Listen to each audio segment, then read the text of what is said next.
진짜 아픕니다, 여러분. 그 칼날들이 내 목을 슥슥슥슥슥슥 병원 문을 열자마자 들어가서 진통 해열 주사를 맞았어요. 아픈데 가려. 느낌 되게 이상하더라고요.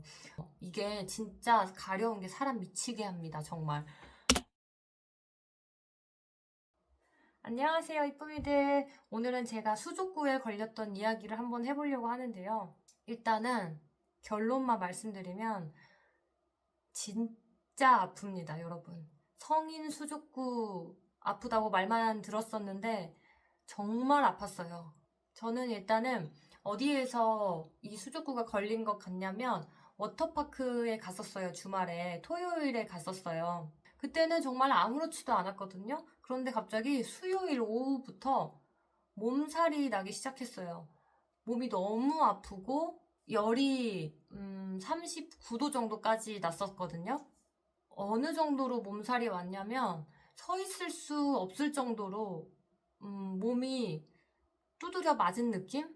팔다리 다 저린 느낌 들고 카톡 하나를 보내는데도 서서 쓸 수가 없는 거예요. 그래서 바닥에 쪼그려 이렇게 앉아가지고 카톡을 막 보내고 그랬었거든요. 근데 제가 그 성인 수족구병 걸렸을 때 증상이 어땠었는지 한번 순차적으로 한번 말씀드려볼게요. 자, 1일차 때는 열이 났었고 몸살 두통, 그다음에 목도 부어서 목이 아팠어요. 그래서 이때는 목이 아프구나. 그래서 이비인후과에 갔었어요. 선생님 목이 아파요. 근데 목이 좀 부었대요. 그래서 약을 처방을 받고 수업을 해야 되기 때문에 목이 아프면 안 되니까 진통 해열 주사도 맞았어요. 그렇게 이제 약을 먹고 나서 그 다음날이 됐어요. 2일차가 됐는데 그때는 목 통증이 조금 더 심해졌어요. 이거는 오늘 저녁에 잠을 못 자겠다 싶을 정도로 목이 너무 아픈 거예요. 그래서 야간 진료하는 병원에 가서 수액주사를 맞았어요. 수액주사를 맞았는데 보통 수액주사를 맞으면 그래도 금방 좋아지거든요. 수액이 바로 이제 혈관으로 들어가니까. 그런데 정말 확 좋아지는 게 아니고 잠만 잘 수 있을 정도로 그 정도만 통증이 약간 가라앉더라고요. 그래서 소아과라서 아무래도 수액 주사가 조금 약했나? 이런 생각을 했었거든요. 근데 지금 생각해보니까 이 수족구가 굉장히 세게 와서 그 수액으로도 효과가 적을 만큼 정말 세게 왔던 것 같아요. 3일차 때 이제 수액을 맞았으니까 그래도 좀 나아지겠지 했는데 3일차가 되면서 목 통증이 훨씬 심해졌어요. 정말 침을 삼킬 수 없을 정도로 목이 따갑고 그 코로나 걸렸을 때 느낌 아시죠? 목에 수천 개의 바늘이 있는 느낌? 또 목에 칼날이 이렇게 있는데 침을 삼켰을 때 그 칼날들이 내 목을 슥슥슥슥슥슥 하고 스치는 느낌. 바늘이 쿡쿡쿡쿡쿡쿡 막 찌르는 느낌. 그런 느낌이 나니까 침도 못 삼키겠더라고요. 음식은 죽만 먹었어요, 그때. 매운 거, 신 거, 그리고 약간 까끌까끌한 음식, 뭐 예를 들면 견과류 같은 거, 절대 못 먹고요. 정말 순한 죽만 넘길 수 있을 정도로 목이 아팠었고 그래서 이때 내가 코로나인가 많이 생각했던 것 같아요. 작년에 코로나 걸렸을 때 증상이랑 너무 비슷한 거예요. 그때도 목이 찢어질 듯 아팠었거든요. 그래서 이거 코로나인가 보다 해서 일단은 집에서 자가 키트를 먼저 해봤어요. 2번이나 음성이 나오더라고요. 그래서 이상하다. 키트가 잘못된 걸까? 아니면 재유행하는 코로나는 이 키트로 잘 안 나오기도 한다고 하던데 그래서 그런가? 이 생각을 했어요. 일단은 코로나는 음성이 나왔었고 3일차 때 오후부터 설거지를 하는데 손이 아픈 거예요. 그래서 손을 봤는데 손에 약간 사마귀처럼 뭔가가 뿅뿅뿅 이렇게 3개가 올라와 있는 거예요. 조그만하게 정말 작게. 그래서 이게 뭐지? 왜 이렇게 아프지? 했는데 계속 생각을 해보니까 손에 뭐가 났다? 혹 설마 수족구? 이런 생각이 들어서 병원에 갔었어요. 선생님께서 이 정도 난 걸로는 아직 수포라고 하기는 조금 확정 지을 수 없다라고 하셨고, 혹시 제가 먹고 있는 그 항생제 약에 알러지일 수도 있다라고 말씀을 하셨어요. 그래서 그렇구나 하고 집에 돌아왔는데, 그날 이제 저녁부터 수포가 정말로 손에 더 많아지기 시작했고, 발에도 이제 올라오기 시작했어요. 점점 이제 시간이 지날수록 하나씩 수포가 더 늘어나더라고요. 그래서 이거 100% 수족구다. 수족구가 아니면 이건 다른 거일 수가 없다. 이 손, 발 너무 정확하게 수포들이 나니까 이거는 정말 빼박 수족구밖에 없다라는 생각이 들더라고요. 그래서 그 다음날 저는 소아과에 다시 갔습니다. 소아과가 아무래도 수족구를 좀 잘 보지 않을까 해가지고 소아과를 찾아갔어요. 그런데 선생님께서 입속을 보자마자 수족구입니다. 라고 하시더라고요. 제가 목이 너무 아파서 아침에 일어나서 병원 문을 열자마자 들어가서 진통 해열 주사를 맞았어요. 정말 이때는 살고 싶어서 간 것 같아요. 목이 아파서 너무 삶의 질도 떨어지고 아무것도 먹을 수도 없고, 그 다음에 손발에 수포가 많이 퍼져 있고, 그리고 또 하나가 뭐냐면 수포가 난 자리가 어디에 닿으면 되게 아파요. 발바닥도 바닥을 디디면 무슨 지압 신발 신고 있는 것처럼 되게 아파요. 그런데 여기 플러스 가렵기까지 해요. 아픈데 가려. 느낌 되게 이상하더라고요. 그래서 이때 잘 때 너무 가려워가지고 잠을 잘 수가 없는 거예요. 이게 진짜 가려운 게 사람 미치게 합니다. 정말. 와, 차라리 아팠으면 좋겠다라는 생각이 들 정도로 너무 가려워서 잠을 못 자겠으니까 제가 이제 시원하게 하면은 좀 가려움이 조금 이제 덜해진다는 그런 걸 봐가지고 그 아이스팩 있죠. 아이스팩에 이제 수건을 좀 싸가지고 그 아이스팩에 발바닥을 이렇게 대고 있었어요. 계속. 또 그렇게 하면서 자다가 깨다가 긁다가 막 이렇게 했던 것 같아요. 이제. 그리고 수족구는 따로 백신이 없어서 증상약을 먹어야 하거든요. 지금 약봉투 보니까 해열 진통 소염제, 부신 피질 호르몬제, 기관지염약, 세균 감염증 치료제, 정장제 이렇게 약이 들어있네요. 5일차가 됐을 때는요. 인후통이 조금 가라앉기 시작했어요, 이제. 그리고 손발의 수포가 확실히 선명해졌어요. 굉장히 빨간색으로 약간 젓갈색 느낌으로 올라왔고 발에도 빨갛게 올라옵니다. 가려움과 통증은 계속 있었어요. 그런데 그 전날보다는 조금 더 줄어든 느낌. 이때부터는 저도 잠을 잘 잤던 것 같아요. 그리고 6일차.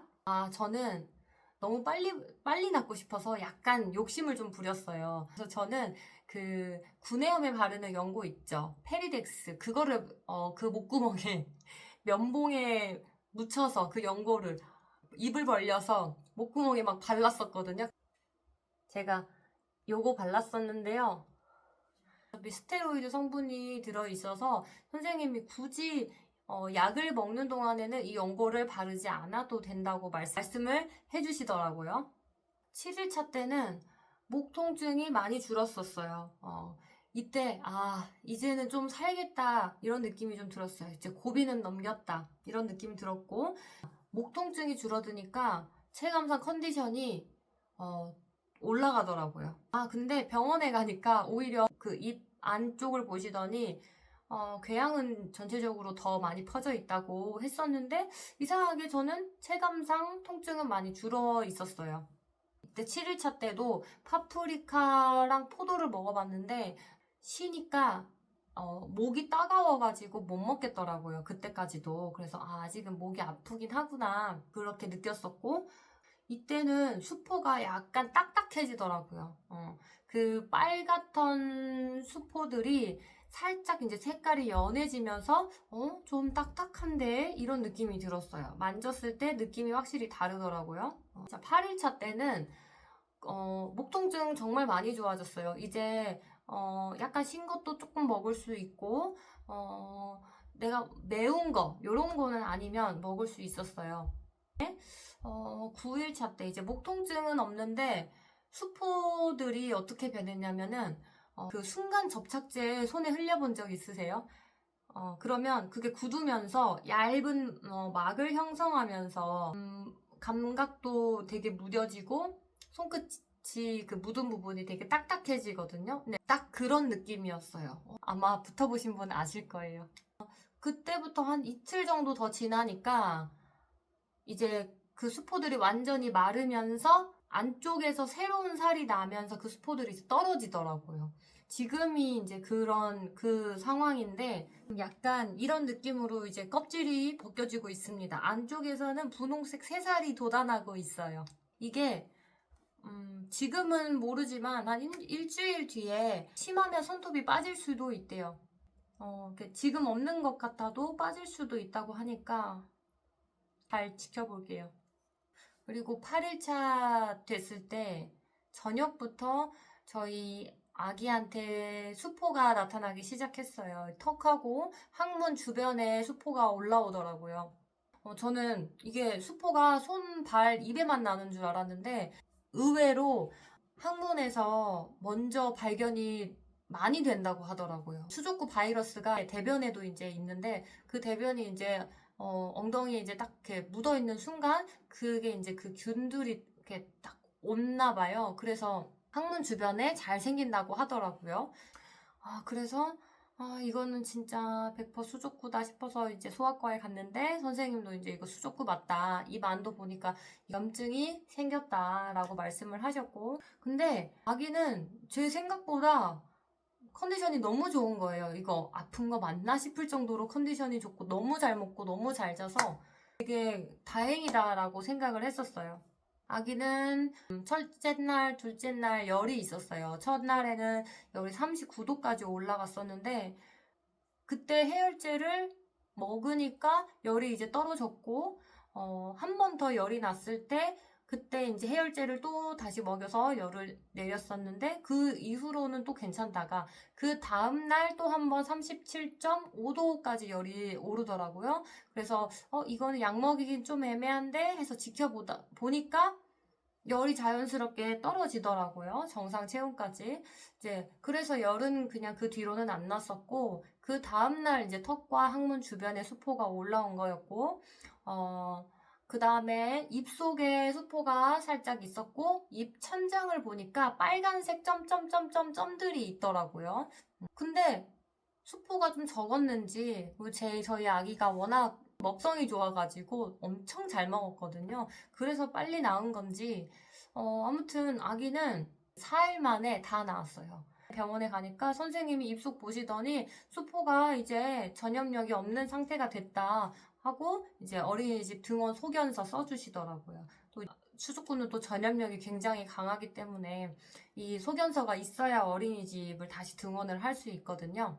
제 체감상 성인 수족구는 코로나보다 힘들었어요. 저는 작년에 코로나도 심하게 앓았었는데 그것보다 수족구가 더 힘들더라고요. 근데 수족구에 걸린 원인 면역력이 가장 중요한데요. 제가 최근에 잠을 잘 못 잤었어요. 제가 이것저것 하고 싶은 게 많아서 아기 재우고 일어나서 뭐 한 11시부터 새벽 3시까지 막 이것저것 하다 보니까 그게 습관이 돼서 일이 없어도 자다가 그 시간에 그냥 눈이 떠지더라고요.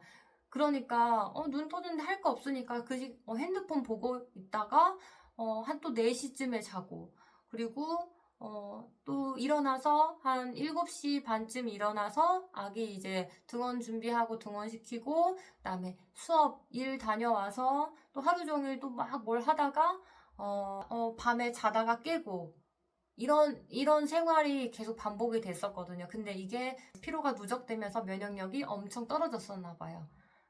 워터파크에 간 가족들 중에서 저만 걸렸거든요. 여러분, 잠이 보약이라는 말이 정말 맞아요. 밤에 아기 재우시고 일 빨리 마치신 다음에 푹 주무셔야 돼요. 정말 엄마가 건강해야 아기가 행복합니다. 오늘 수족구 토크는 여기까지 하겠습니다. 여러분 오늘도 행복하시고 건강하세요. 안녕.